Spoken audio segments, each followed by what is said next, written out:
stay connected everywhere you go. Fitchburg is on your phone and your tablet and your laptop and TV. Download the app. It's free. Access Fitchburg. This is your city at your fingertips.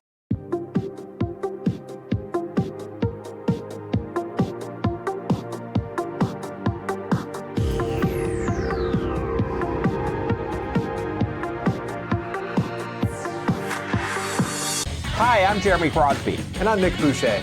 We're your hosts for the program that's all about your city, Talking Fitchburg. Every weekday, we pull together the news, events, and information you need to stay on top of what's happening in the city of Fitchburg. Find Talking Fitchburg on cable TV, Roku, Amazon Fire, Apple TV, and our live stream on the web. Plus, you can find all our headlines and stories on Facebook, YouTube, and our video on demand service. This is your city. Keep up with Talking Fitchburg and the issues affecting you and your neighbors.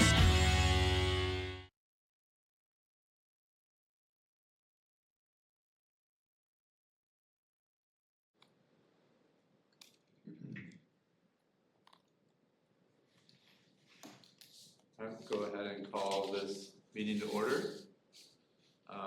First item is public appearances on non-agenda items. Seeing none, we don't have any comment cards or anything.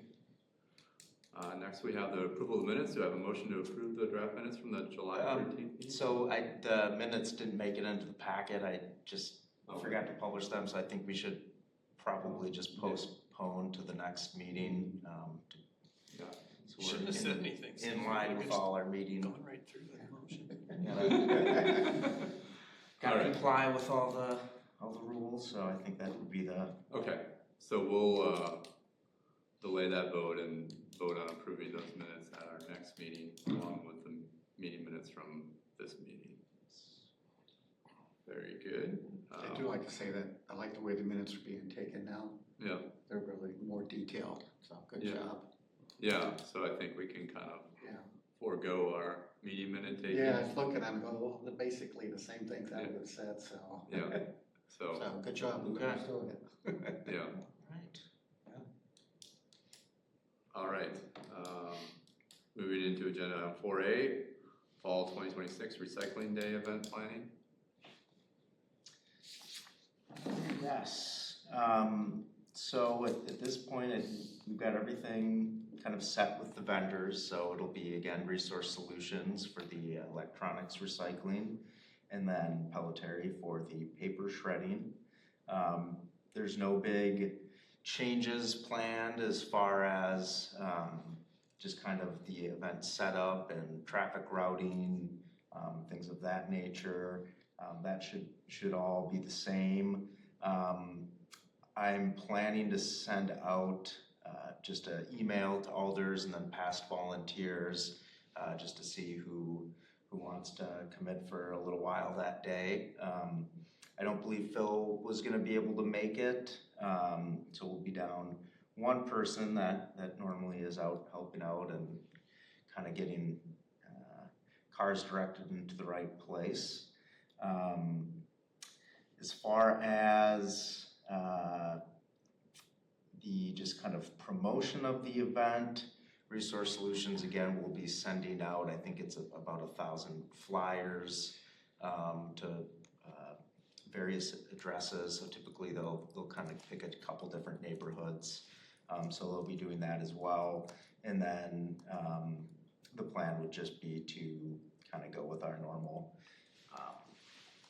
promotional avenues. So social media posts, putting some flyers just around the City Hall campus. If anyone would like hard copies of the flyers, I'd be happy to provide them if there's interest in posting them elsewhere around town. Yeah, that's kind of primarily the plan. I don't know if I heard for folks here, if anyone was potentially going to be able to help out. Again, it's September 19th. It is a Badger game. And it's the morning after the pick me up at the border ride. Is it? Okay. Yeah. Okay, well, I might have some tired folks, I guess. I should be able to help out. Okay. I should be able to. Okay. Then I'll be able to help. Awesome. All right. Well, there you go. That's I'm planning to help, so I'll be down on electronics recycling and ready for that initial rush. All right. Imagine it would probably be pretty big rush, you know, in terms of the morning, especially if there's a Badger game, and if it happens to start at 11, I don't think they've announced the game after that one yet. It's 11.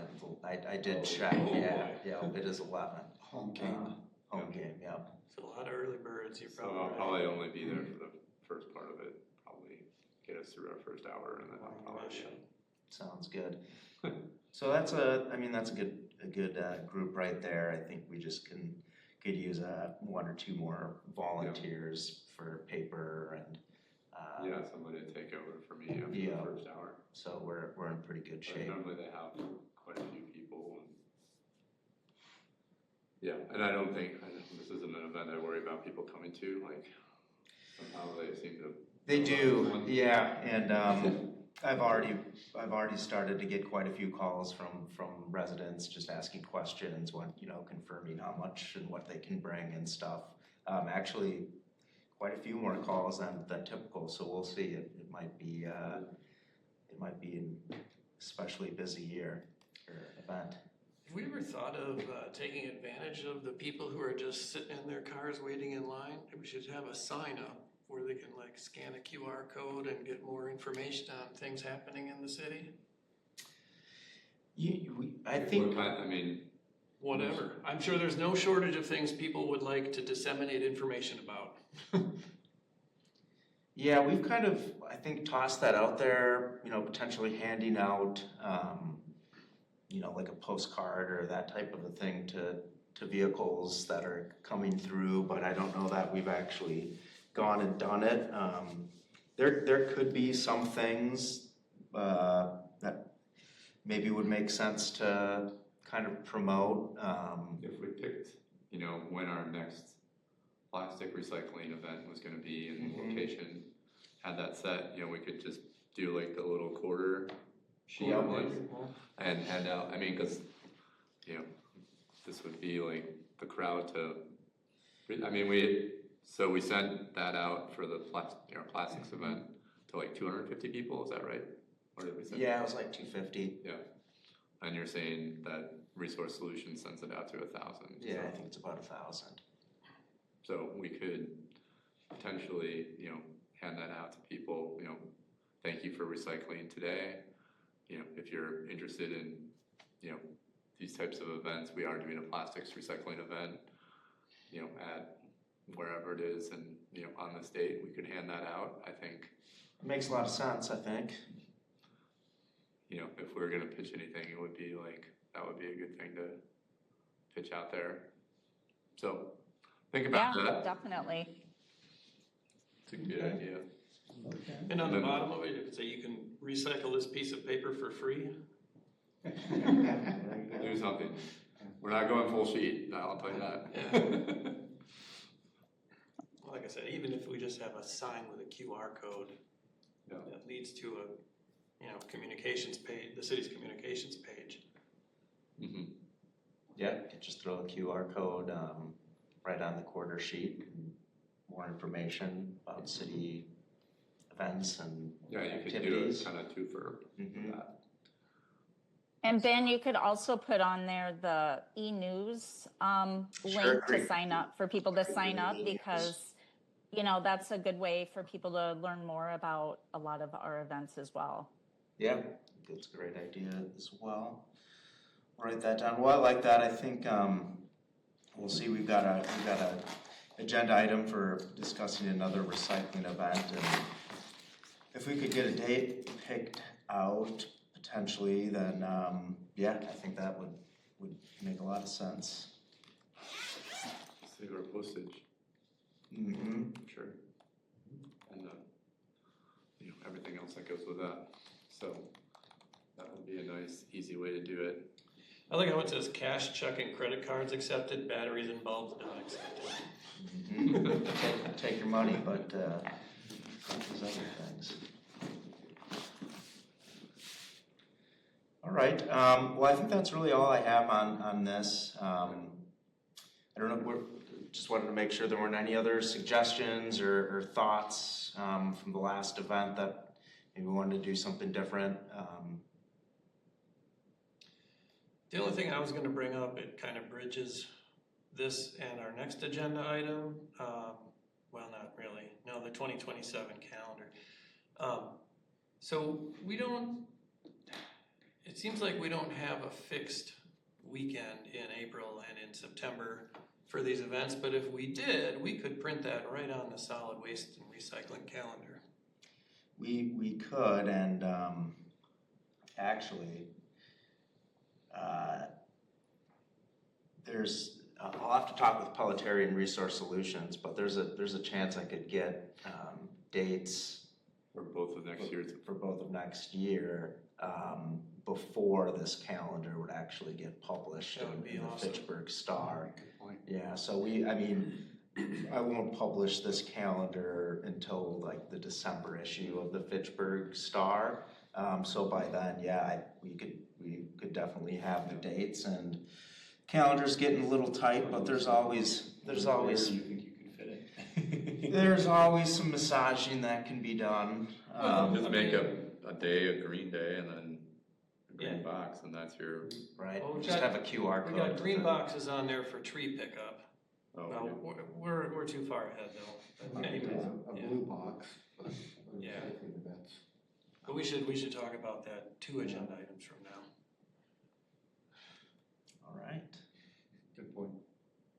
How do we capture that? Do we have that captured somehow? That idea, so we don't lose it? Well, somebody's been magically taking notes, right? Dan's got it. Got some notes written down. Okay. So, anything else on the calendar?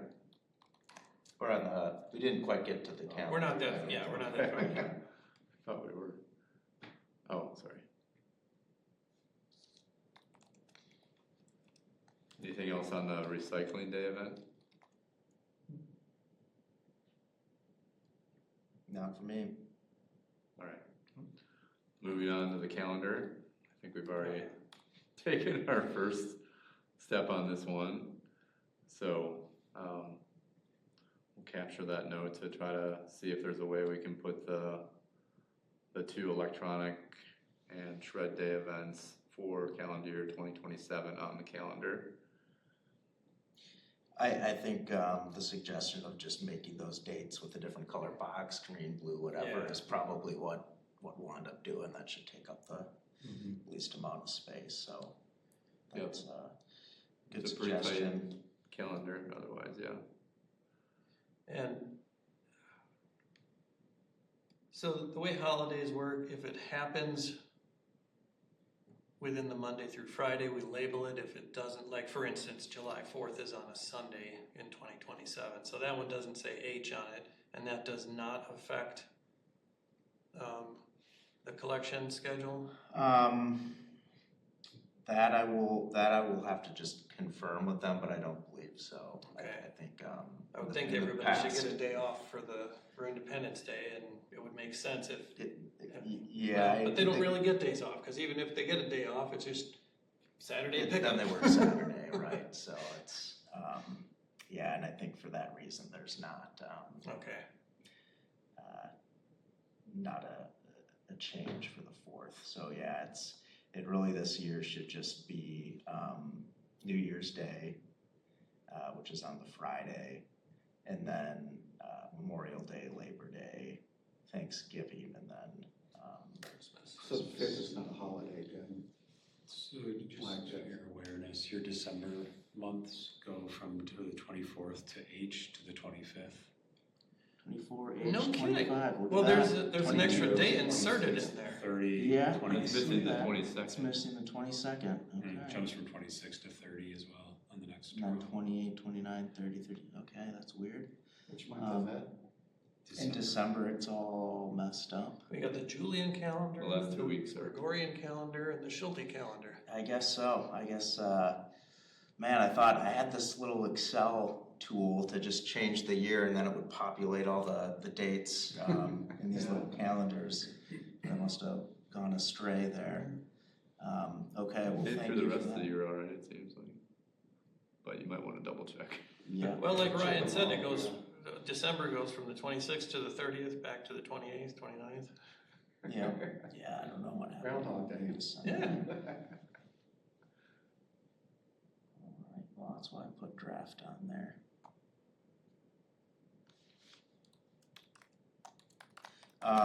Any other thoughts or things you would like to see on this calendar that you think would be helpful? This is the same number of yard waste and brush collection days as Yep. ever? Yes, so it is the same as last year. We've got the 3 fall yard waste, 2 spring yard waste, and then the 14 brush collections spread throughout the year. And that is, I guess, we're aligned with where our last yard waste collection is. It's done with that last week of November into the first week of December. That's what we've done, and it's always a tough one because you have It the could be snow snowing, and it could be a late fall, you know. Yeah, yep, but that's We kind had of the what early we've, snow last year. yep, so that's what we've done, Yeah. the last year, now that we've got this 3rd collection. But yes, that is the idea. But you have 2 prior yard waste collections to that, so.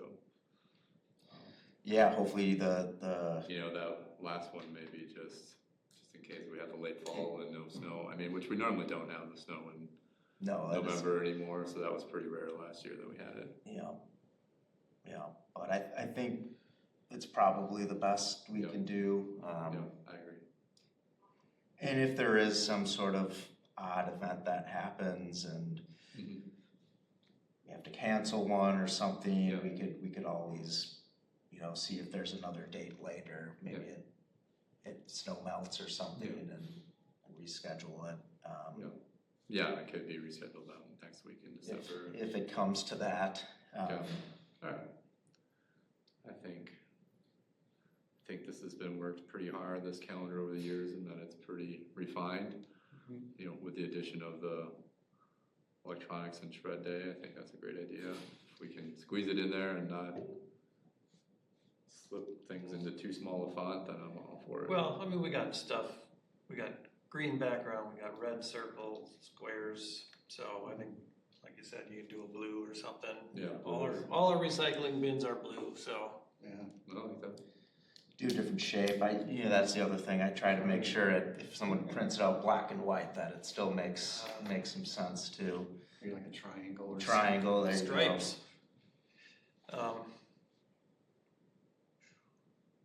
Yeah, so I guess the fall one is probably easier to figure out, right? We could probably just pick a weekend and go with it as long as. Yeah, I mean, as long as we get the okay from our 2 vendors that they're available.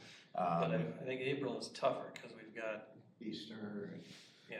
and was a Passover too, and different things happening. And Earth Day with the tree planting events and the waterway cleanup. Yeah, for sure. April seems to be the month where we're kind of forced into one Saturday due to the other things going on, but where we have a little more flexibility. Easter is March 28th. Okay. Oh, okay. Should be Not an issue this year. Oh, very good. I'm looking at Badger football, but I don't think we do.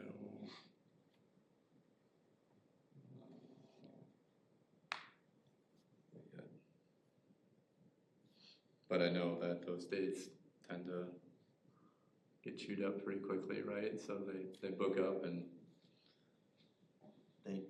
They can for sure.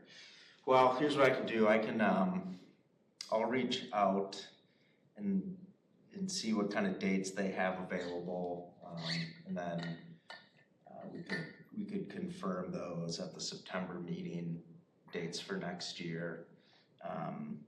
And then once we have that, then it's really all I need to finish off this calendar. So I'll plan for that then. Take a note that we will try and get those dates finalized at the next meeting. If we're going in September, most likely we're gonna hit a Badger game, so it's just, inevitable. Maybe sometimes we'll look out with it being a later afternoon game. Mm-hmm. This year we're not looking out with that, but there are home games already established for next year on the Saturday, September 11th and Saturday, September 18th. That are Okay. scheduled to be home games. So you could go to the 25th, but they could have a home game, you know, to start the Big Ten. That would be probably even worse. That would be, yeah. So just, you know, of those two, Southern Illinois, the September 11th is probably the more ideal. Yeah, it might not be super packed. Drop off your stuff on the way to the game. Yeah. Okay. All right. Anything else anybody has on the calendar? All right, moving on to agenda item 4C, Stormwater Awareness Week planning, September 19th to the 27th. Ben, this is you again. Yes, so as the agenda title kind of gives you the clue, we've got the Wisconsin Stormwater Awareness Week coming up next month. This year it actually aligns with the nationwide Stormwater Awareness Week, so in the past it's been kind of on two different dates. This year we've got, I would say, two topics that it looks like they're trying to really highlight and promote in Wisconsin. One of those is Adopt a Storm Drain program, so there's kind of a push to see if we can get some more folks signed up for these Adopt a Storm Drain programs throughout the state. Of course, you know, Fitchburg has had a program for several years now, so that'll be something that will kind of be a focus for education and outreach next month. And then the other item that they're looking to stress is kind of the native plantings for infiltration. So, you know, both commercial properties, but then also, you know, residential properties as well, kind of promoting the, you know, not even necessarily a rain garden, but just having some level of native plantings, you know, in residential spaces. So those are the two topics. There's going to be 3 speakers. I think actually former environmental engineer Rick Eilertson is giving one of the talks on native plantings, kind of native plant gardening for residential properties. So we're going to be trying to kind of promote those webinars that are going to be going on. They're all at night. And I've been trying to come up with some ideas for Fitchburg to kind of get more involved in this Stormwater Week. One thing that the Stormwater Week group is kind of provided is some outreach tools, and one of those is a proclamation. So, you know, council's done proclamations for many other things. So I do have a template that I'll plan to send to Mayor Julia and see if that's something that could be announced at one of the September council meetings. Basically just kind of talks about why stormwater awareness is important and how it impacts everyone. And, you know, any raindrop that hits the ground, you know, pretty much is going to end up in either drinking water or our water bodies and wetlands. So a few other ideas that I've kind of had, maybe some campaigns to kind of actively push out over the month of September would be maybe setting a goal for new adopters for the Adopt a Storm Drain program, or kind of having a campaign to get 25 new or 20 new adopters for that Stormwater Awareness Week. I don't know what the number is, but some kind of active campaign to kind of reach a goal. So that's one thing. Another idea was potentially having a watch party, if you will, for one of these webinars. I think they're all 6 or 6:30 starting time. So something we could do at, I guess probably the community center, senior center, or even host a hochi, potentially, probably at the community center. We've never done an event there for some reason. We've never had. Oh, we definitely should. It's a good spot. And they've got all the AV equipment that we would need for it. But you know, one like the residential rain garden talk that Rick is giving could be potentially a good one to to kind of have a watch party for, and could give out some native seeds and some information on where to get native plants and just some basics on how to build a rain garden or how to care for probably a lot of stuff that Rick will be talking about, but just some things to help kind of reinforce those ideas. So those are kind of the two things that I'm looking to kind of get going for Stormwater Week. There is some promotional stuff available online for this that I'll plan to kind of send out just to RCC members. And then we can post it. If you want to post it and through your kind of promotional avenues, then that would be very helpful as well. Yeah, I think on adopting the storm drains, we probably need to just kind of like own that, but then, like if you're gonna make one of those things successful, like, can't just pitch it and have a goal of 20, so like you gotta like actively like, hey, we just need 5 more, like we'd have to work our way through to get to that goal. Now, how many do we have right now, do you know? I should have looked at that. It might be like 60 or 70. Oh, well. That could be off, but Okay. So quite a few. But that's drains, not individual adopters. So like some people might adopt multiple drains, three or 4 drains or something. Okay. Or Do multiple neighbors adopt the same one and timeshare it? no, we haven't had that, but that would work. I mean, that's actually the worst thing in the world. No. Especially in like a lot of neighborhoods where you might have only 2 drains next to 4, 5, 6 houses or whatever. Yeah, Make I a mean, lot of sense in that case. It kind of drives me nuts, like if once you see like piles of leaves like stacked up next to the storm drain, I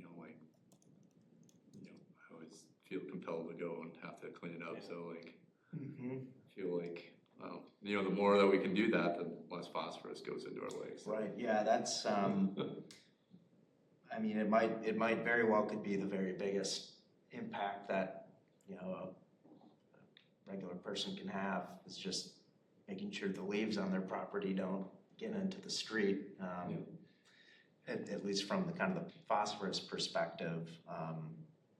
And I think the timing with it being September, right before we'd be kind of getting into some of the leaf-free streets and some of these other kind of campaigns, it kind of makes sense to push the Adopt a Storm Drain a little more than I have in the past. So I'll do a Fitchburg Star ad that has been successful in the past.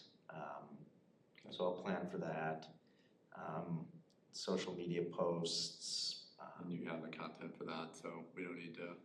No, we don't have to recreate the wheel there. That should be all made for us. And then why don't you confirm how many we actually have? But Yeah. like, let's say we have 60, and if we added another 20, we would increase our number of storm drains adopted by, to see how that goes. That would increase it by 33%. It's not bad. No, that's pretty good for a week. Yeah, that's very good. Our website, it says, go to the Dane County Adopt a Storm Drain app to enroll. I can't find that app. App maybe isn't the best word because it's not a phone app, and that's what it. When you say app now, that's like the app store. So yeah, I would I guess the most important thing is that it's easy for someone to follow and that the steps, are clear and make sense. So like if it says app and we're getting. Where's the app? Yeah, it's. Is it rippleeffects.com or? Yeah, it is. It's through there. So there's an Adopt a Storm Drain homepage on the Ripple Effects site, and that is where it is. Yeah, you got to create an account, and you sign up, and then. So you can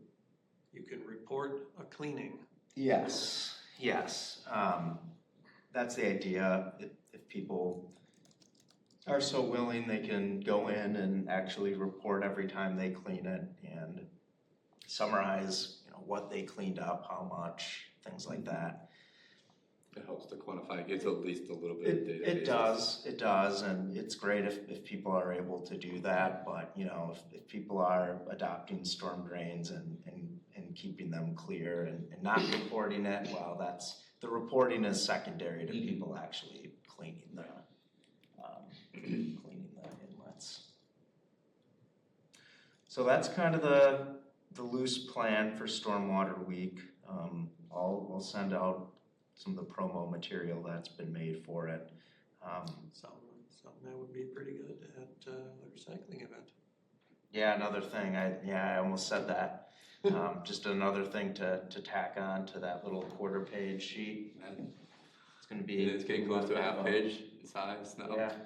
We don't want to get. All you need is one QR code that lands you on the appropriate page. Well, you can go front and back too. Front and back, there you go. I think that's maybe the way to go. Any other comments or thoughts, suggestions on this topic? I'm just impressed that Stormwater Awareness Week exists and that there's like 75 webinars if you go to the website. Oh, that's the national one? Yeah. Yep. So I think Wisconsin, this is maybe the third inaugural or fourth inaugural Stormwater Week for Wisconsin. So it's fairly new. We're still kind of, I think, learning how to promote it best and get people interested. But yeah, it's kind of our week. Speaking of stormwater, I couldn't have been happier with our drought-buster rain of being just like a slow super soak. It was ideal. It was ideal. Yeah, everyone's garden is very happy.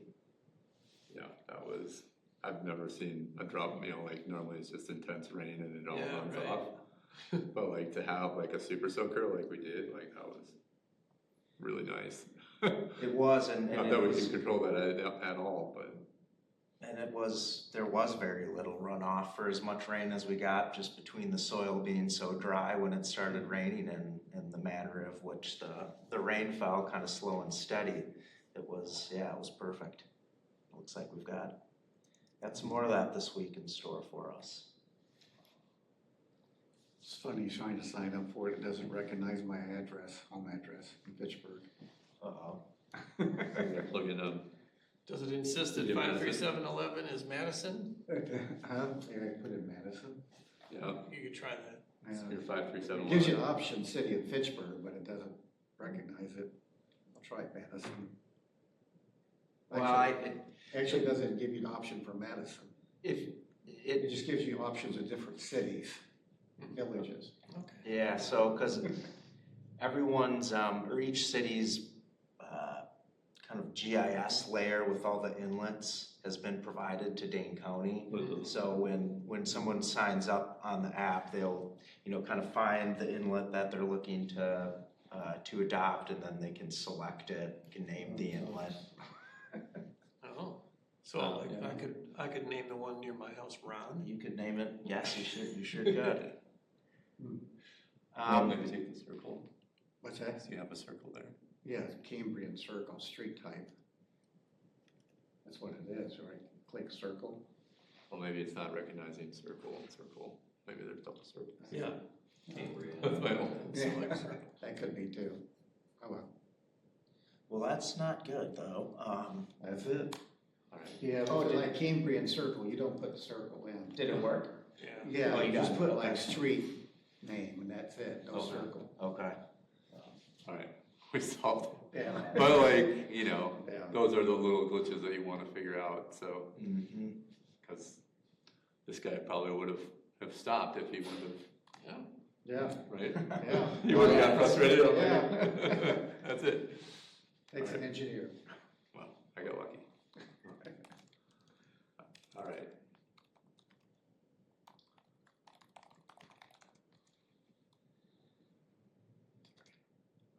That's then I guess that's all I've got on So- Stormwater Week. Any other questions about that?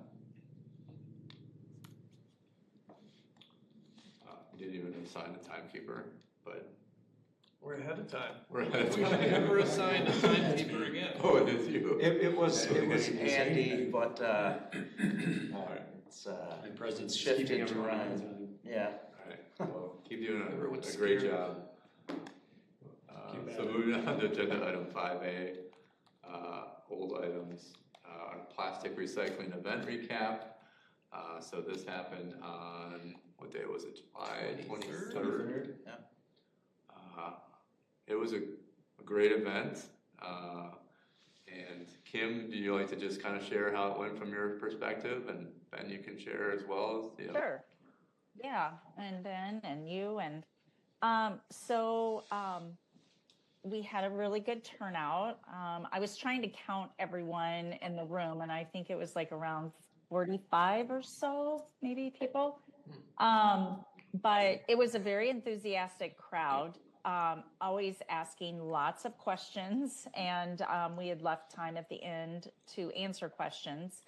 But basically, Ben and I had met and kind of talked through the items that we wanted to present on, and Ben put together a great PowerPoint where he did a recycling program overview, kind of talking about the curbside recycling and the items that can be placed in the curbside, and had examples of items, and then the new plastic drop-off site and items that could be taken there from styrofoam and the various plastics, which raised a lot of questions from people, and people were very excited about it.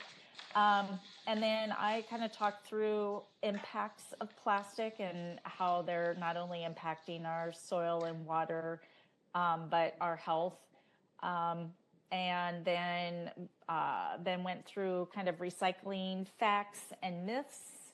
And we talked a little bit about wish cycling and the importance of making sure people are checking to make sure their item is acceptable, because we don't want to contaminate the recycling, either curbside or at our drop-off location.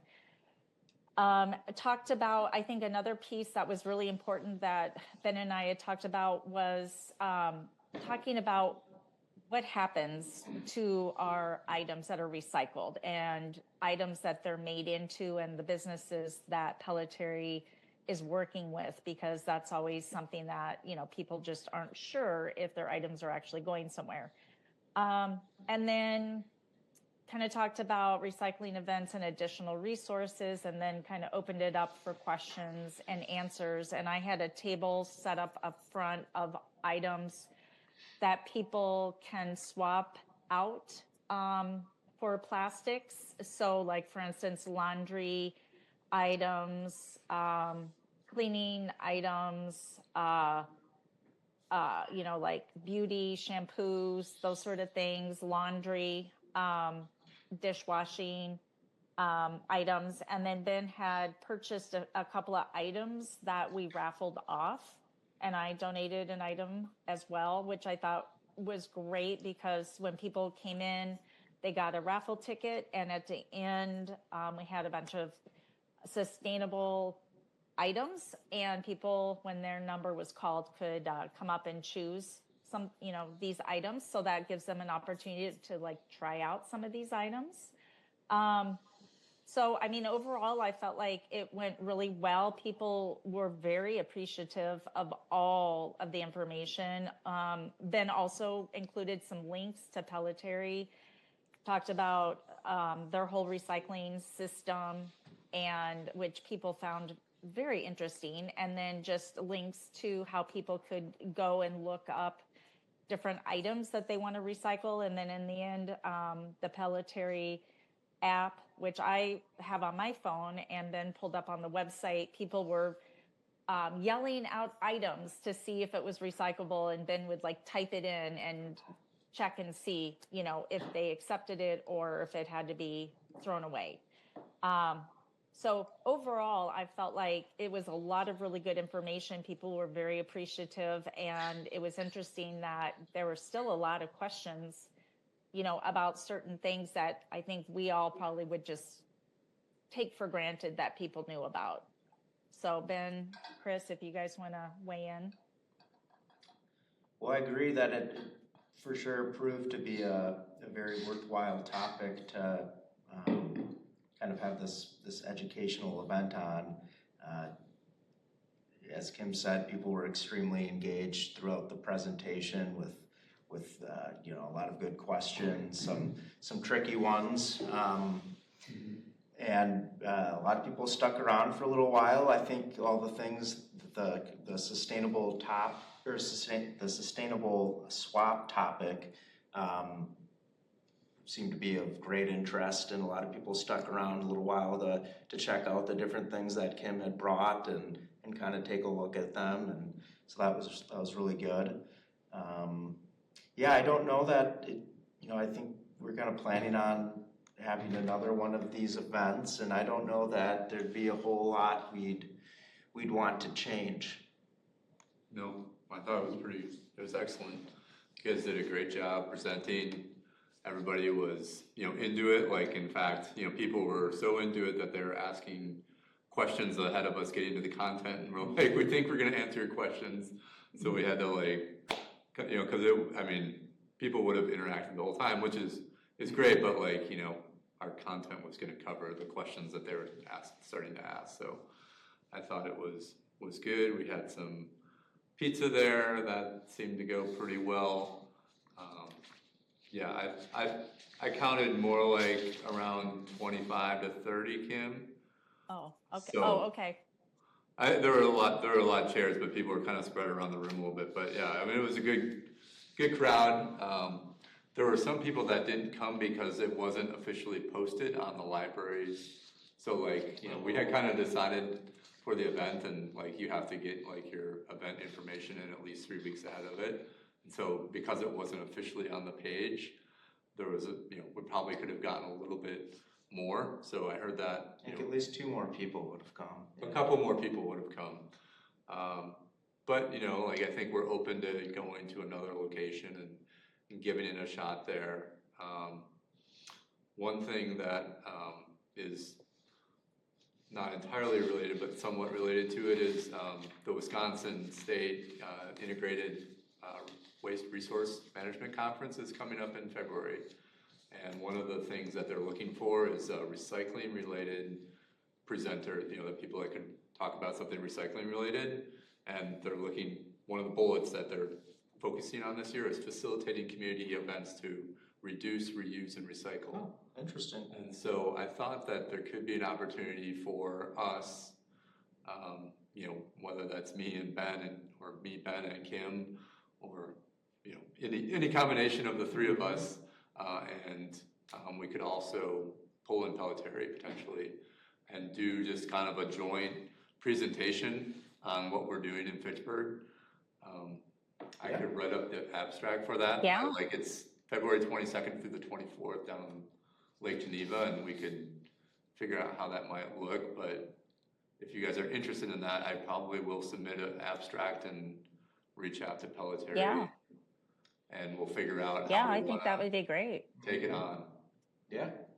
And I think using Kim's sustainable swap, so you get that 4th R of refusing the bad stuff in the first place. Yeah, I like that. Yeah, Good that deal. was one of the items. Yeah, we did that at our March conference for Wisconsin Land and Water Conservation Association, and I had an exhibit booth set up with a bunch of items, and we also did a raffle as well, and then we had presented at our conference, and people like were just, it was amazing, because now like it's kind of trickled down to other people who saw the presentation, and they're you know, lots more people to network with and stuff. So I think this would be a great opportunity. So more to come on that. The abstract is due on the 28th, and I can take the lead on preparing that, but then we'll figure out how we want to staff it and what our content will be. You know, we'll have plenty of time for that, but like, you know, we can pretty much use this, but like it's also an opportunity to talk about our electronics recycling and our shredding, you know, kind of our plastic recycling that we're doing with Pelletary. Like, you know, there's a lot of things that we could cover with what we're doing for outreach and how we're going about doing it in Fitchburg. And, you know, that could be very valuable and, you know, just kind of further cements us as being a leader within the state. As our sign says, you know, we gotta talk the talk, you know, and we have an opportunity to do that. I feel pretty strongly that it would be accepted unless there's something exactly the same, but even if there is, I've spoke up at this like a handful of times now, so that should have a little bit of weight and hopefully, you know, getting us in. But yeah, it's at Grand Geneva down in Lake Geneva, the 24th through the 26th. So I normally just go down for the day that I present, but there'd be an option to stay over if, you know, like you could look at the whole session if you want to go to some other sessions. Could definitely do that, so. What's the name of the event called? It's called Wormsea. Wormsea, is that with Swana? Yeah. Wormsea? WIRMC. But it's the biggest, so it's the Wisconsin Integrated Resource Management Conference. It's kind of the biggest gathering of waste professionals. So like, you have landfill discussions, but you also have a lot of recycling going on at it. You know, it'd be good for you to go to because you probably have a lot of It would, and I went to that about 5 years ago now, and I did a presentation on erosion control at landfills. Oh, you did? I did. So I could. Must have missed that one. Yeah, it wasn't one of the big rooms. It was a good conference though, so I definitely enjoy going back. Okay. So I will be in touch with you I'll have your guys at least review the abstract to feel like you're good with it, but we will get that submitted. Awesome. Nice.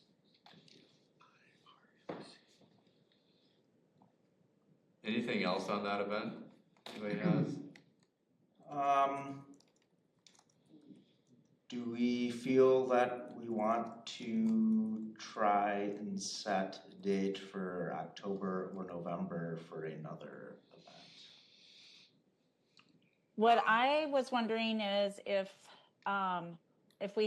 we needed to have a conversation with our outreach group, or we and Chris have a conversation about location and where we want to target in terms of the other part of the city.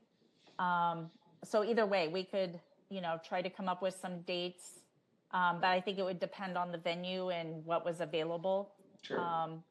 But we could always like brainstorm a couple of dates. I know we had talked about the Ho Chi location as a possibility. So that was one thought. And maybe after we get, you know, that kind of solidified, we can always then, you know, have the outreach committee work on helping to get word out.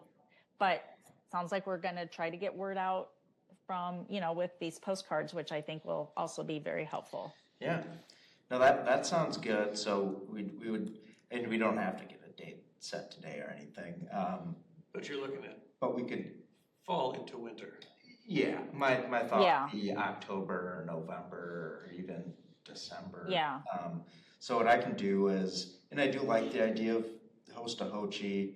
I can see and check if there's any. I'm assuming pretty much any date time is going to be available. So I'll send a list out of any dates and times that aren't available, and then we could look, and then, you know, we're not married to having it there. So if someone else has a different thought or wants to try a different location, that's great too. But I think for sure if we can get. Is this where the Eco Latino event was? It was, yep. I think as long as we could get a date set, really even by the next RCC meeting. That'd be great. That would be good to. Yeah. That would be fine, because then we. Yeah. Set a date, and then, you know, I think also, you know, Ryan will come up and, you know, kind of what we're thinking on that date and kind of think about spacing those out just a little bit from each other. Yeah, okay. So, Well, that sounds good. we'll set a date on hopefully both of those. here very soon. So, Perfect. okay, great.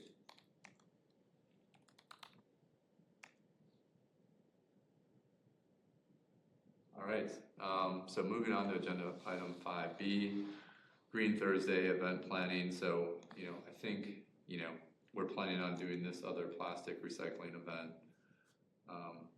I think we do have a movie November 5th. We actually have 2 more left. We have September 3rd and then November 5th. Yeah. So those dates are already set. Okay, so we need to start pitching the September 3rd one. Yes. So we need to go through our process. Yep. Make a flyer and do all that. Yep. Okay. Yep. And we'll want to make sure, Ben, we can get it on the library calendar, hopefully. So for September 3rd, we had talked about the film Poisoned, The Dirty Truth About Your Food, which I don't know. I mean, it's kind of timely in terms of what's going on. Timely.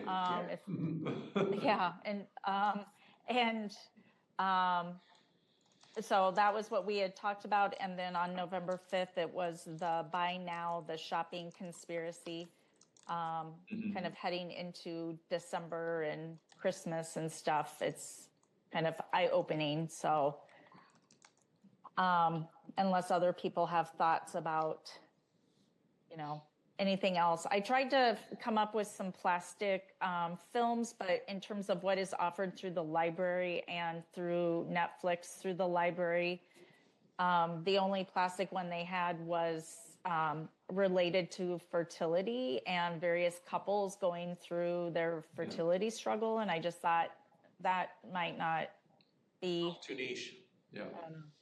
Yeah. Yeah. Okay.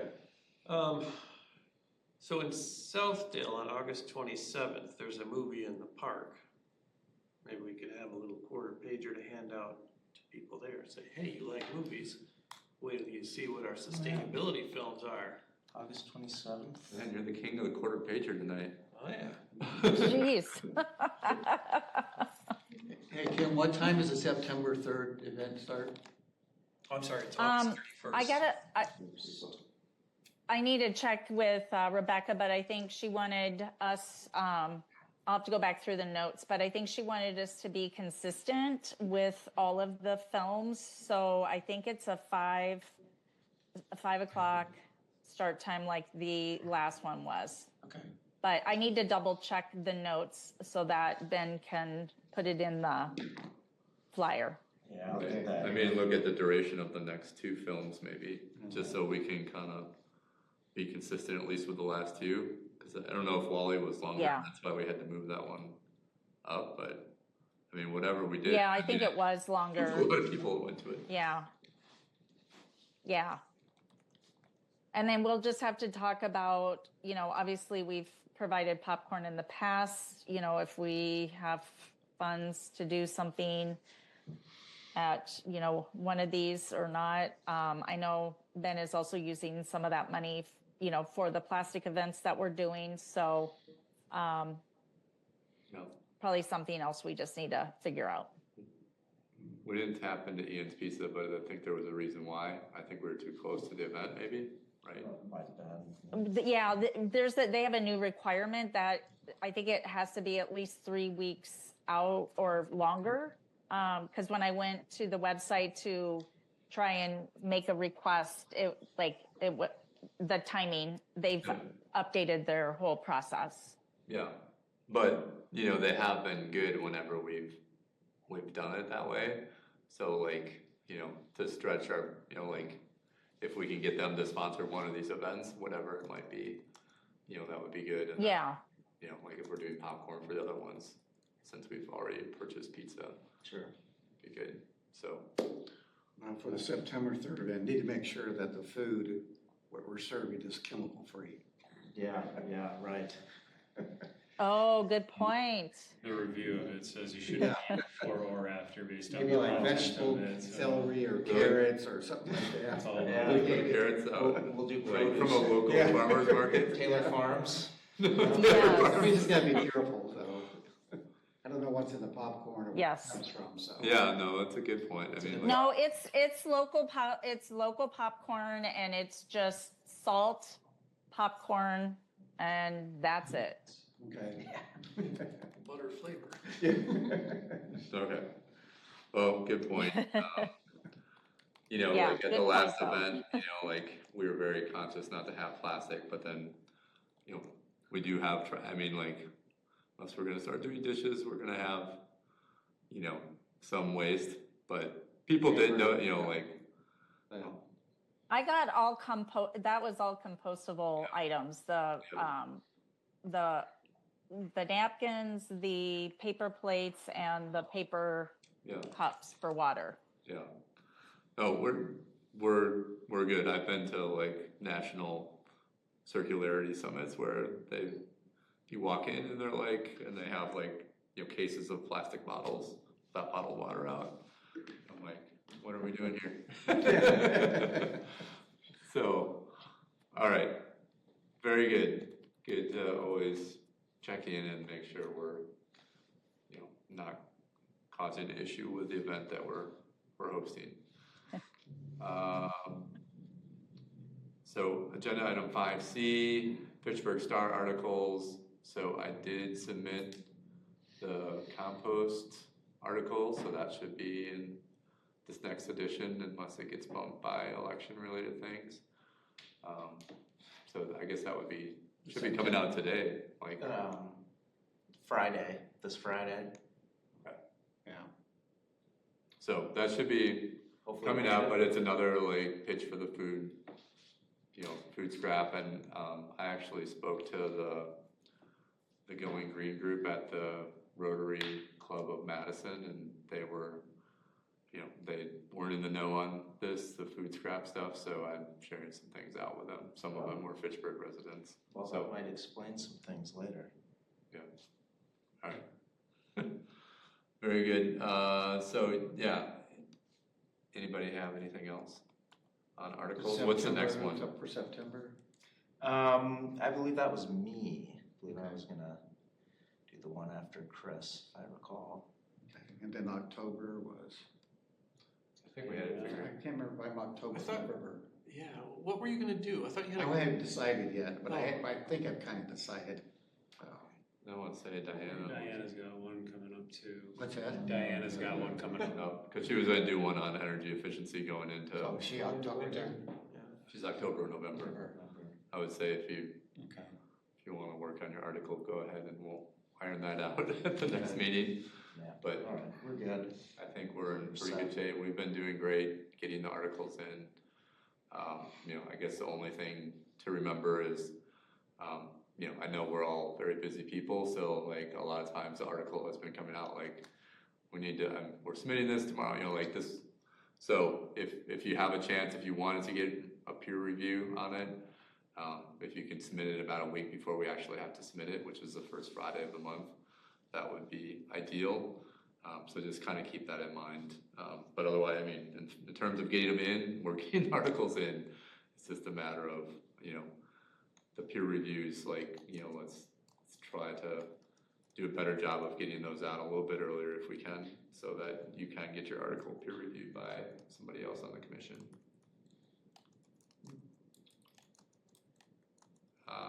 Moving right along, agenda item 5D, sustainability tour planning. So Ryan, are there any new developments to share on that front?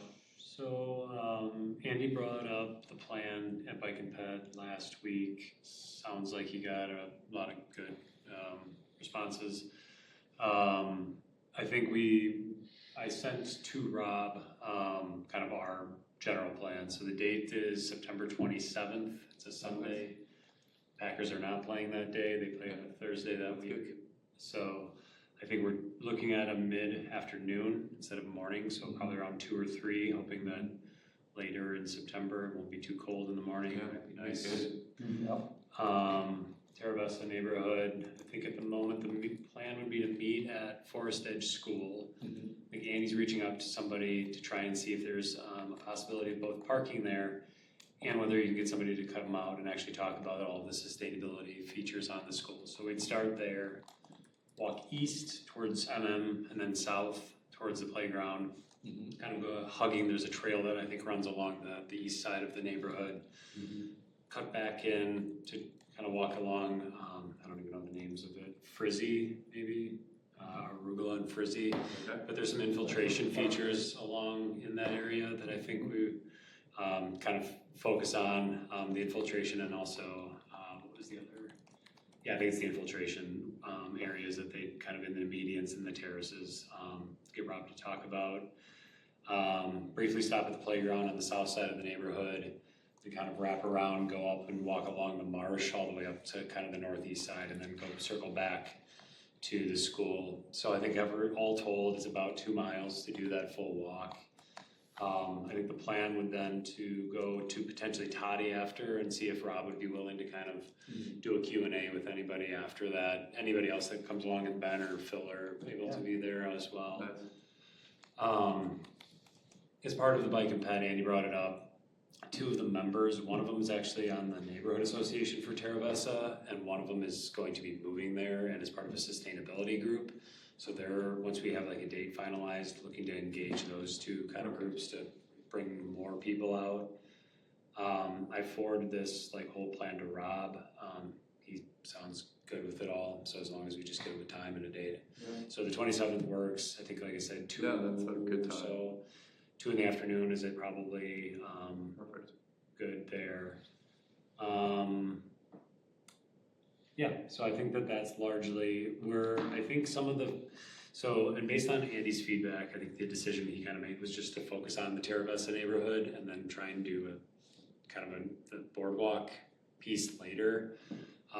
Just with timing on everything, I think a 2-mile walk with people stopping along the way is gonna push this to over an hour and a half probably, so that, I mean, people could certainly still bike over that area if there was an interest in it, but I think kind of concluding at Toddy there in the area also offers an opportunity to visit a local coffee shop and also kind of have an opportunity to ask some additional questions if there's interest in asking Rob, or if Phil ends up joining. Andy made it sound like Phil has been non-responsive on some of those requests to see if he'd be interested in coming over and talking about the non-sustainability side of it, if there is interest in the community to know more about the economics of it and how engagement and getting people moving into those areas and costs associated with it, which is always the offset of having more sustainability features means that it's generally going to be more expensive for people to live there. So that was sort of, I think, the thought of trying to have somebody then, but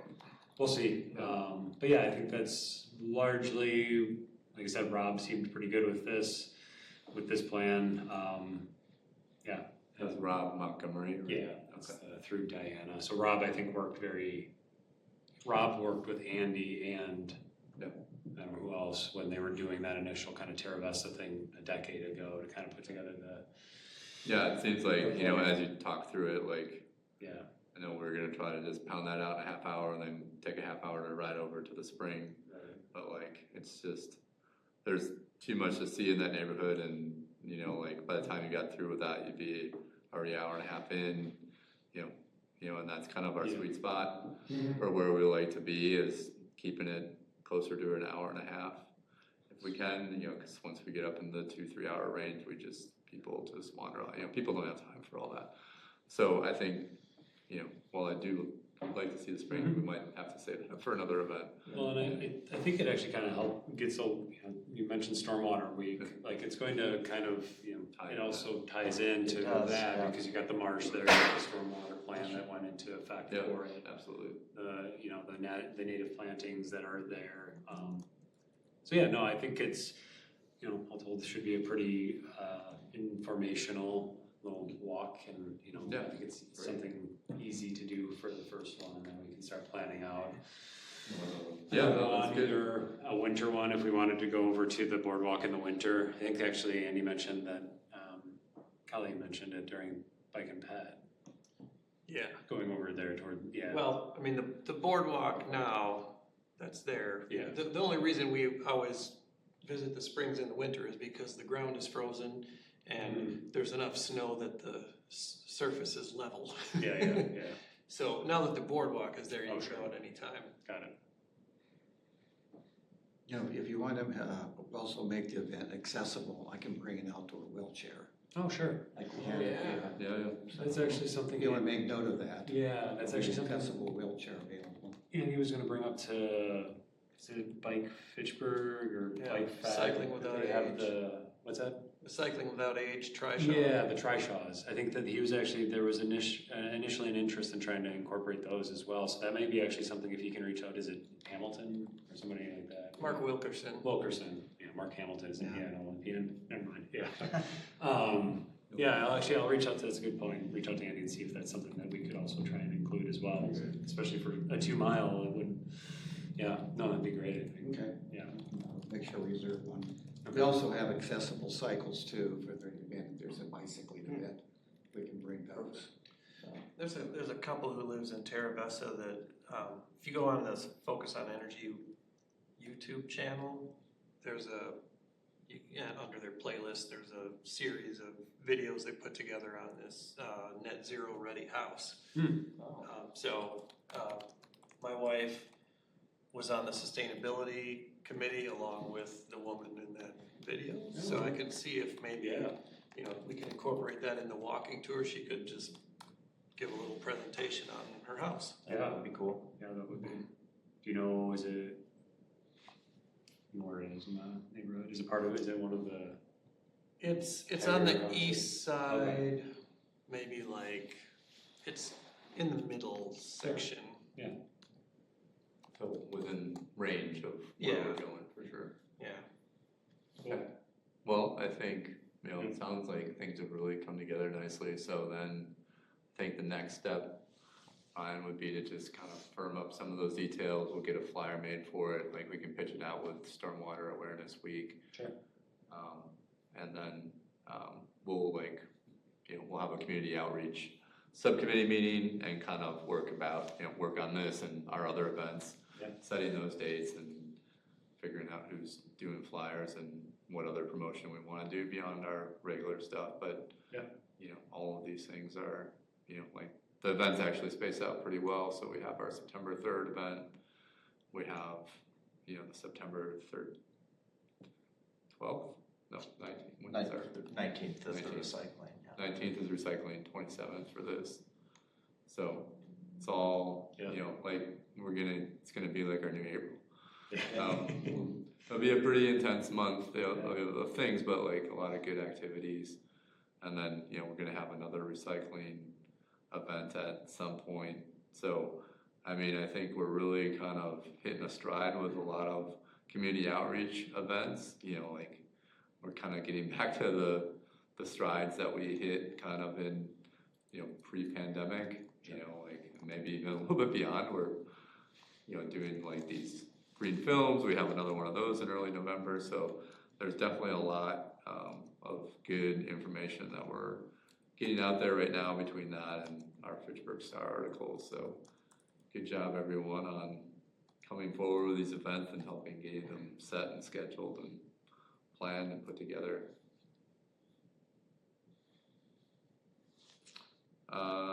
Let's see, are we already on the council update? Ryan, you're doing an immaculate job with it. Cool. All right, well, I've got several things here. We had only the one meeting in July, so maybe there's a few less things here, but a couple of development-related things. The UPS store that's just south of McKee on Fish Hatchery Road, that is gonna be moving up to North Fish Hatchery Road, and I think they're under construction right now, and they'll be moving in, I think, by March. Okay. Pretty aggressive timeline. Across the street from the new UPS store is Bowman Plaza. If you've been up and down North Fish Hatchery Road, you might have seen a giant pile of gravel or something. There's progress being made there. And that'll be like the tallest building in Fitchburg when it's done. Whalen Road shoulders and the sidewalk replacement should be kicking off at some point this month. The sidewalks on Whalen? Sidewalk. No, I'm sorry.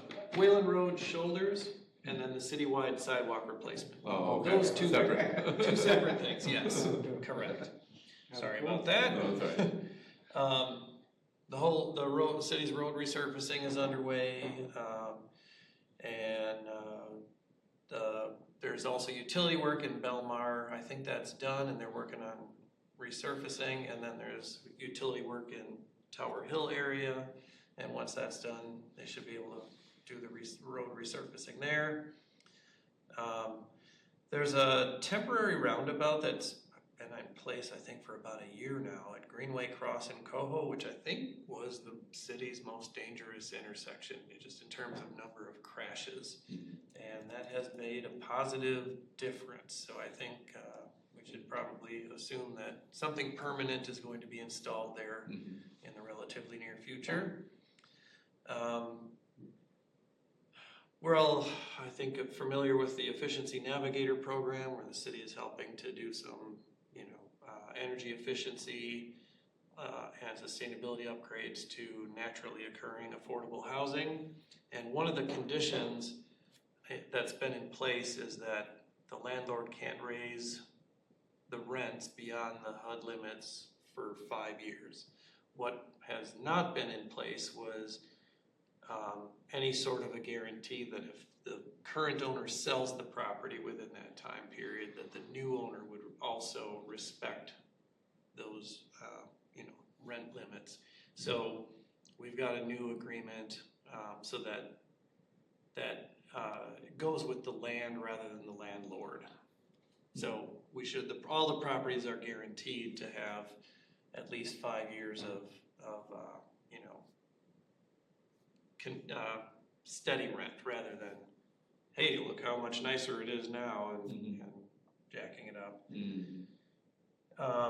And we are again participating in the Efficiency Navigator program this year.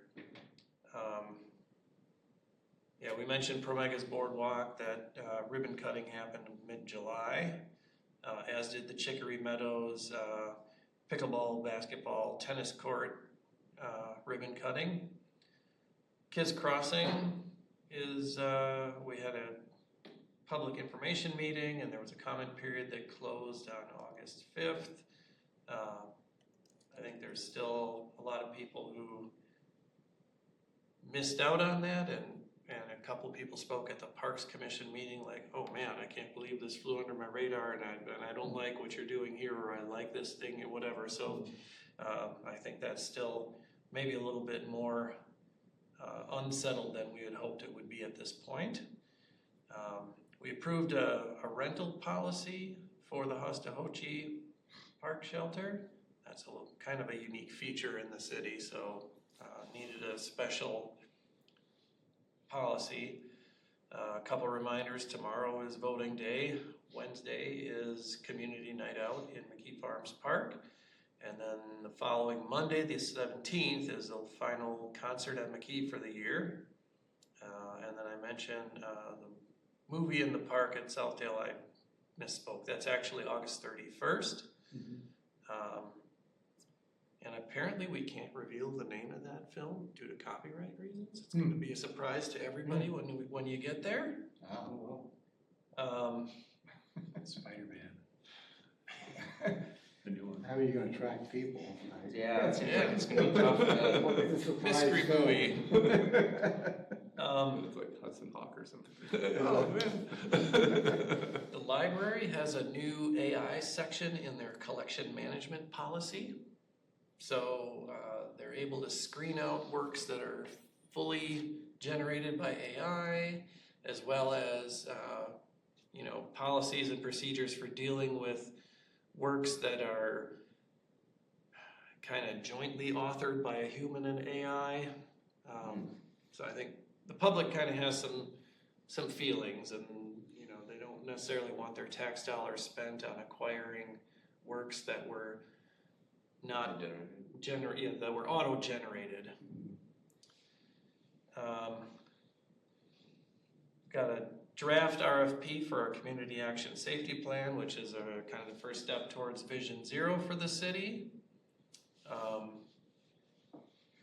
August 20th, there's a clothing / back to school event hosted by the River Food Pantry. That'll be at Hostahochee, 4 to 6 p.m. on August 20th. We adopted the 2027 to 2036 CIP, Capital Improvement Plan. And then something that came up at the Board of Public Works meeting, I think we all saw the website here, but the Swan Creek Monitoring Station, just a reminder, if you go to the city's website and go under the government menu and then Public Works and then the stormwater menu and then there's an item in there for the Swan Creek Monitoring Station, which will link you to the USGS website and you can see all the data there. And that's the end of my update. Covered a lot of ground in one meeting. What link was that on the city's website? If you just go to fitchburgwi.gov and then the main government menu at the top, go down to Public Works, and then there's a stormwater menu on the side, and then underneath that there's a Swan Creek Monitoring Station item. And that's where you'll find the link to the USGS website. And maybe the easiest way to get the link is just Googling Swan Creek USGS gauge. Yeah, I'm bookmarking. Yeah, but there is a page now, so. Yeah, that's cool. Good. You know, you might not just Google that, just random. Yeah. We might, but like not the general public. So it's nice that Yeah, there's. If you want to keep your mind Yeah. sharp, you'll go down the maze. Yeah, exactly. All right, well, thank you, Bill. On the staff and commissioner updates. Ben? Yes, so the 2026 Belmar and Tower Hill Utility Improvements Project is getting close to wrapping up. All the work, almost all the work in Belmar is complete. All the utility work is complete, so all the storm sewer infrastructure has been installed. Basically, it's just some paving and restoration that's left in the Belmar neighborhood.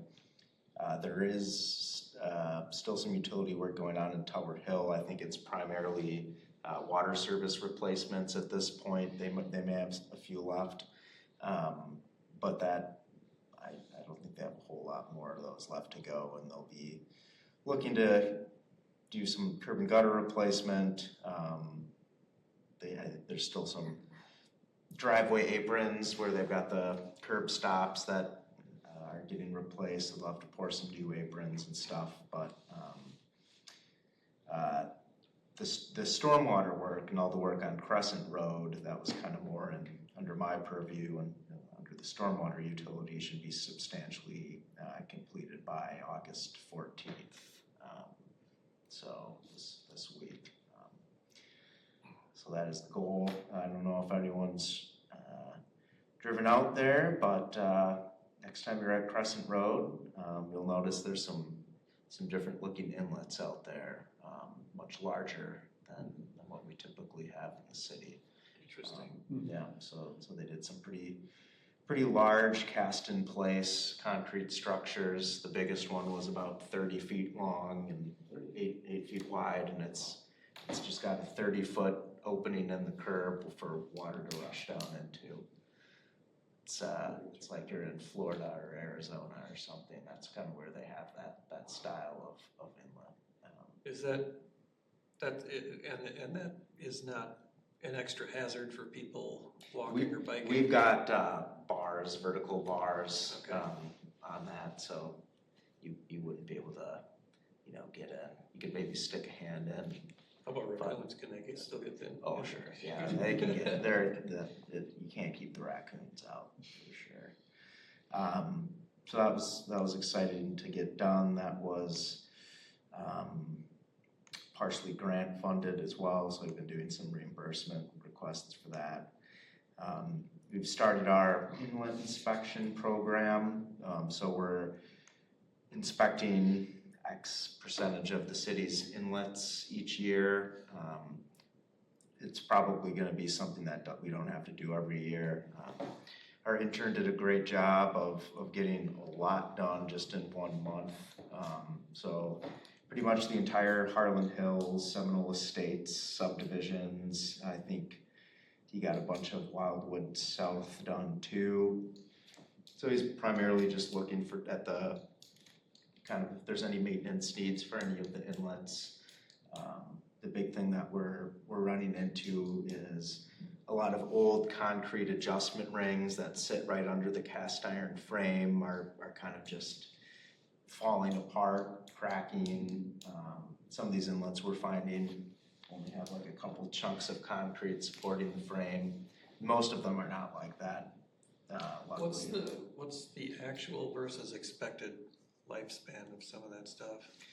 Well, so the inlets themselves, I believe, are depreciated at 50 years, over 50 years in our calculation for the stormwater utility and plant value. But really, I would expect a concrete inlet to last longer than that, 75 years. So and even in these inlets where we're having these adjusting ring problems, that's just part of the inlet. Someone can come in, take the frame off, take out the old concrete rings, put on new plastic ones. So you're not actually having to pay for a whole new inlet. It's just a few $100 or I think it was like maybe $600 was we do it every time we have a street resurfacing project, and it's, a few $100 or so to adjust the inlets up versus just having to buy a whole new one. Yeah, it's been, I think, worthwhile. We should be able to, I think we've found a few things that we'll be able to address before they become issues. And then we're also just utilizing our GIS system, and we're able to link all the damaged inlets to GIS and create work orders for our staff. So that's been a good new thing that we've been doing. We are starting a kind of a stormwater study or a flood study, if you will, due to some issues that have occurred at the Cyene-Irish Road intersection. There's been some instances of water actually overtopping Cyene Road, and there's a few homes in that area that have had water actually enter the first floor of their house. So we're going to build a model of this area and see if there's really any improvements that can be made. Unfortunately, the city doesn't own a lot of land in this watershed, so as far as kind of utilizing existing land to build a stormwater basin or what have you that's why we're doing the study. It we may have land that's large enough to kind of help attenuate some of these high flows, but we'll see. So that's kicking off, and we should have a model kind of completed by the end of the year. And say that again, where are we seeing the water? So the Cyene-Irish intersection, there's a tributary to Swan Creek that kind of goes through the whole Greenfield neighborhood. There's a large ditch immediately south of Greenfield Park, so it's just further downstream of that. It's that same reach. 2 years ago in July, there was about a 3 to 4 inch rain event where we had a lot of water cascading over Cyene Road. Okay. And then the houses on the northeast side of that intersection actually had water get into them and enter the first floor due to the amount of flooding. So we're, generally we want homes to be flood proofed to like a 500-year event. Certainly those few homes are not. So that's kind of was the catalyst for wanting to take another look at this and see if there's any improvements that can be made to city infrastructure. So remind me again, how far south was Cyene, relatively recently reconstructed? So this is still in the To The Lacey old Road. Sign Road? It's It's beyond Lacey. yeah, so they South. they Oh, yeah. repaved, or they just resurfaced Syene south of Lacey all the way down to pretty far down. As well as Past adding, Irish, right? as well as adding like Oh, water they- service. Yeah, and I think they went further south than Irish. So this intersection where we're seeing the problems is after we had done some Well, substantial work? No, not substantial work, because for that portion of work, they just resurfaced the road. Just So they didn't resurfacing. change any Okay. culverts or anything like that, so it wasn't anything, this has been an existing issue. But yeah, just within the last couple of years, it's kind of come up again. There's, we know there's really nothing we're gonna be able to do as far as, changing culvert sizes anywhere. You make one culvert bigger, you may fix someone's problem, but you created a new issue for someone else.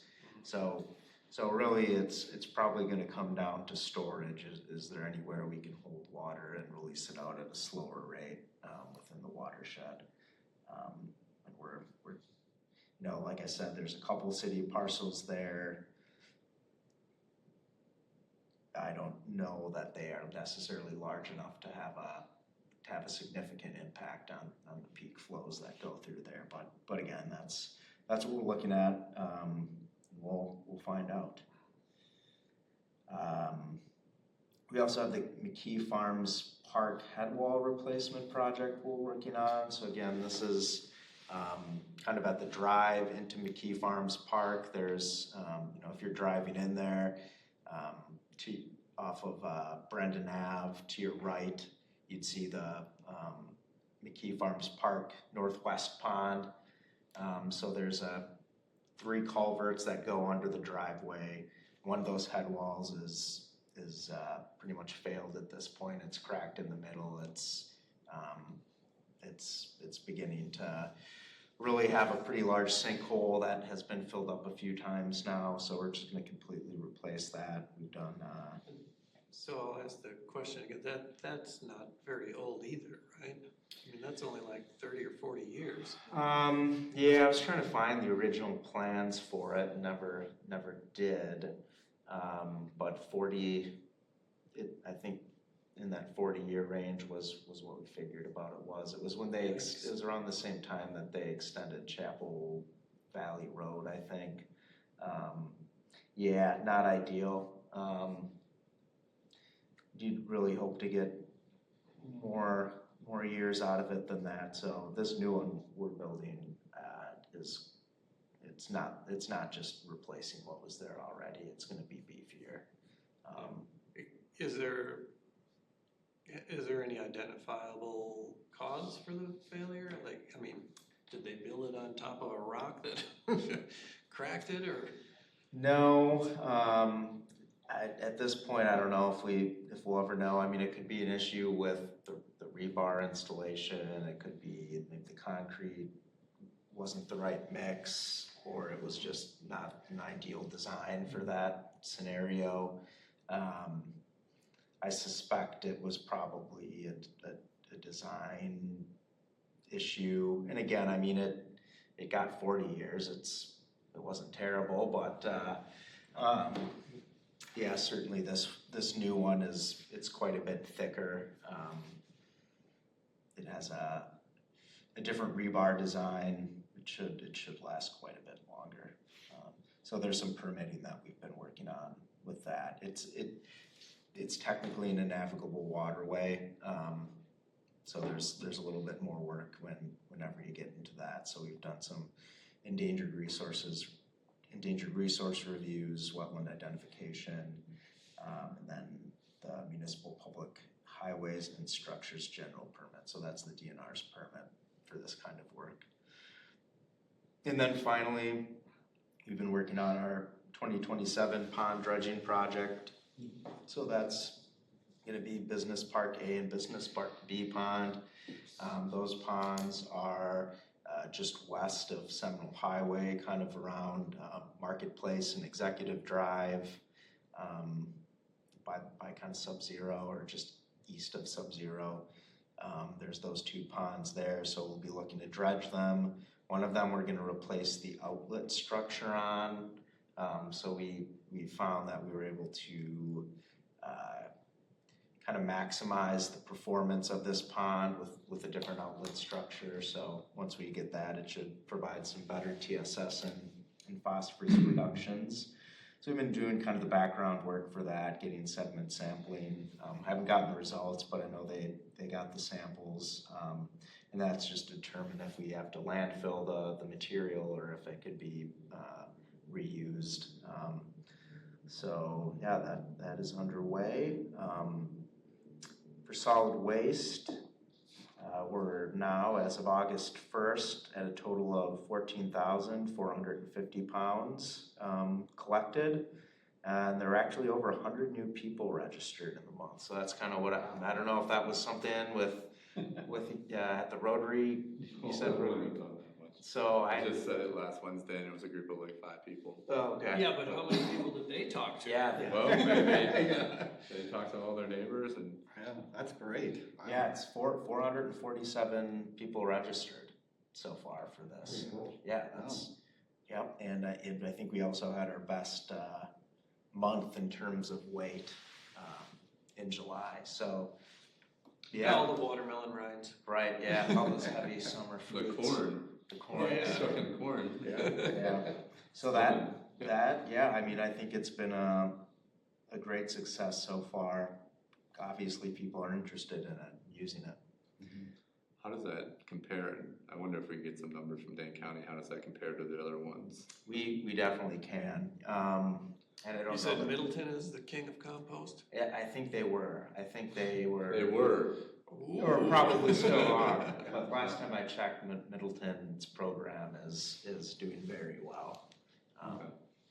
But yeah, I think I don't know that any of the programs are doing poorly. Really, I think it's just a popular thing in Dane County. So yeah, no, it's continuing to move in the right direction. So that's exciting to see.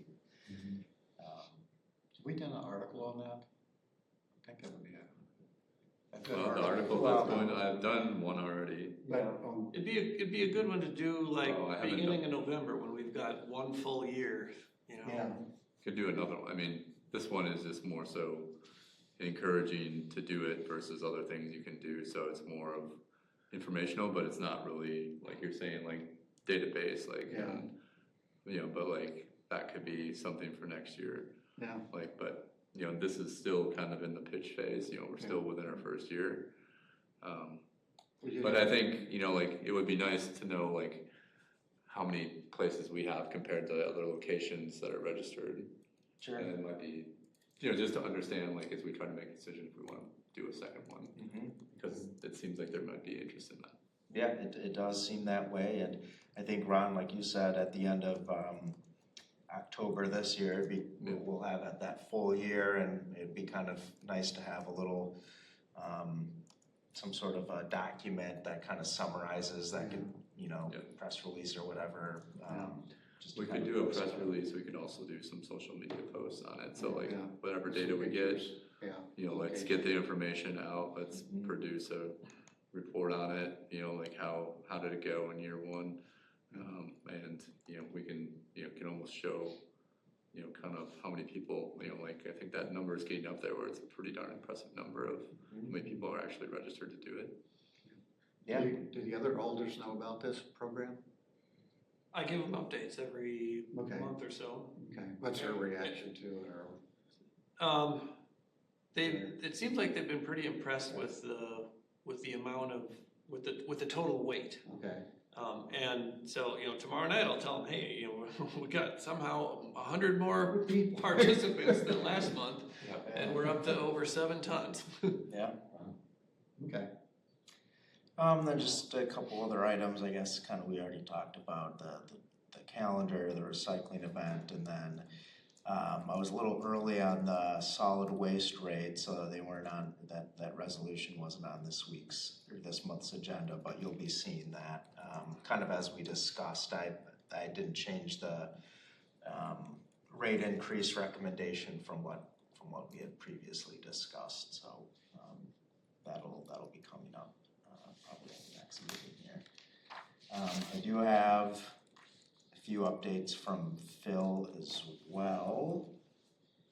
Get to those, all right. So this first one's on the charge up Dane County. So I guess there's an ongoing lawsuit seeking to force the federal government to honor EV and transit contract signed under the bipartisan infrastructure law. So until that's resolved, that grant money isn't going to be dispersed to the county, but they're just kind of taking all the steps that they can do until then. But unfortunately, the RFP and vendor equipment selection kind of has to wait for this lawsuit to finish. So yeah, it looks like we're hoping for a 2028 EV charger installation at McKee Farms Park, with late 2027 kind of seen as maybe a best case scenario right now, but seeming unlikely. So that's unfortunate, but it is what it is. The Sustainable Fitchburg online map has been down for a few months. Anyone noticed? That's not a GIS map, that's just like PDF or something? It is a GIS map. So it's on the city's GIS hub, and I think it also might be on, you might be able to get through it through the sustainability pages. But I guess we had a story map function included with it, so you could kind of like flip through, it'll tell you different things, kind of like flipping through a book almost.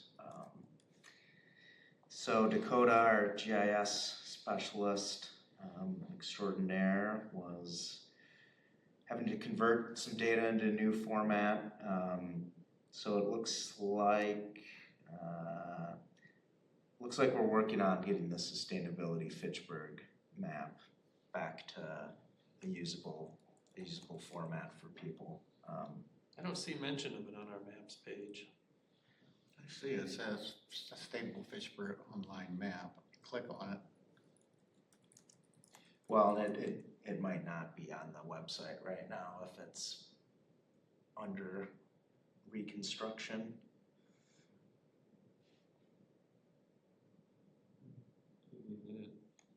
Oh, did you get to it? Yeah. Okay. Well, I guess there's going to be some updates to that. The level 3 EV charging partnership with MG&E is getting closer to completion. Site visits, I think, are done. So there's some electrical work that MG&E has to do. And I guess by September,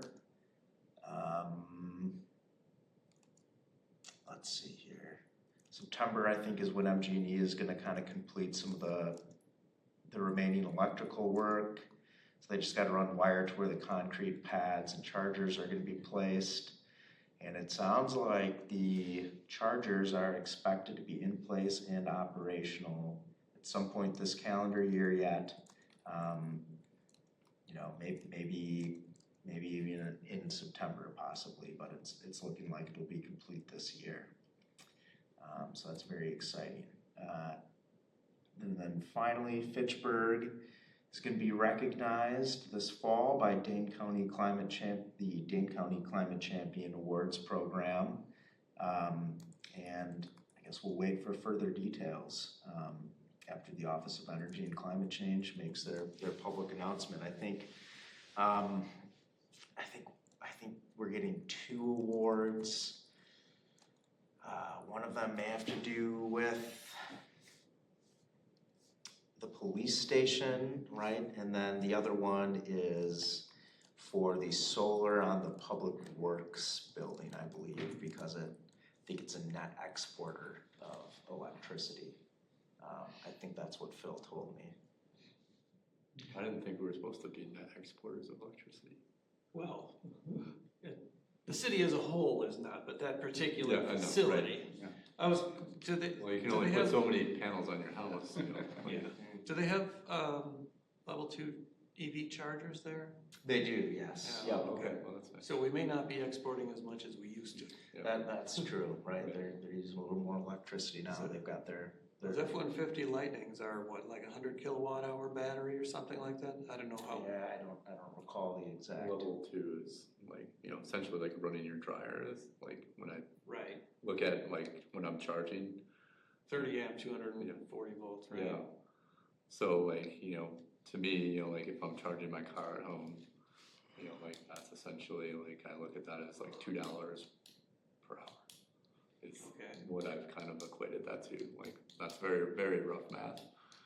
But it's a consideration of mine as I figure out when I'm charging or all that kind of stuff. So And that's all I've got for updates. all right. Thank you, Ben, for Phil. Any activities being conducted or monitored by other commissioners that they want to share? One thing I mentioned at our last meeting is where I talked about the total acreage under the solar farms. So I went to look at the 4 different ones, O'Brien, Strick, Sunnyside, and Tito. And so they encompass 335 acres of land that's out of agricultural production now. So I don't know, does that affect the TMDL we have? Not really, because they're, I think, still kind of classified as undeveloped agriculture. I mean, it's not, They don't It's count not as continuous impervious. impervious surface, right? right, and it's all kind of, we don't really get credit. It doesn't do anything negative. It just kind of exists without impact really on And the It takes away from. so tell me about, well, it doesn't necessarily, there's sheep grazing under some of them, right? Yeah, so Tito does have a grazing program.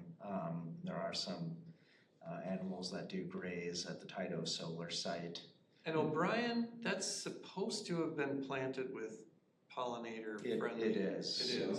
So it is planted with all native vegetation. Oh yeah, you're getting benefit from that. Yeah. So is Sunnyside, and so is the Strix solar site. I think Tito is the only one that, and I think it is native vegetation, but it's not. It's more geared to, what animals eat. Mm-hmm. I think I read somewhere recently online that people planted raspberries under the solar field and production significantly increased. Oh, interesting. Wow. Yeah. Some people that are really into agrivoltaics and would love to see it take off in the Madison area. Like I know a guy that used to be a farmer at Promega. I think he's at Exact Sciences now. Okay. He's extremely interested in agrivoltaics taking off in this area. That's like his passion. So if you hear of anybody that's like interested in like doing the agriculture on this, there was a woman that we had at like one of our sessions earlier this year that was interested in donating her farmland potentially. Yeah, right. I don't remember her name. She lived off of Sain or Ann. A little further out, yeah. I don't know where we could find that note. I remember looking for it once and I couldn't find it. But The city has to be a leader in Dane County at the amount of acreage we have for solar, right? Solar panels. Well, that's what Fitchburg brings to the table is got land. we've got land. Yeah. And so I would have to check that out. I mean, I think compared to cities, certainly, I don't know if there's any other townships out there that maybe have. Think of any. Yeah. Yeah, that'd be an interesting stat to pull up. yeah, we're getting up there. Any other things that are being monitored? I've got one thing. So tonight is the last night that you can do the Greater Madison MPO survey for their, I think it's called Pathways to 2050 or something. It's their, 25-year transportation plan. So there's a lot of stuff in there about walking, biking, transit. So I encourage you, if you haven't yet go ahead and take that. That's on the city's website. No, if you go to greatermadisonmpo.org, Okay. and then just scroll down, it'll be like on the left-hand side, Pathways to 2050. There's, in addition to the survey, there's also a comment map. It's a GIS map, and you can like put them, drop a pin on the map and put in a comment like, hey, I love the crosswalk facility here, or dear God, I always fear for my life when I cross this street, that kind of stuff.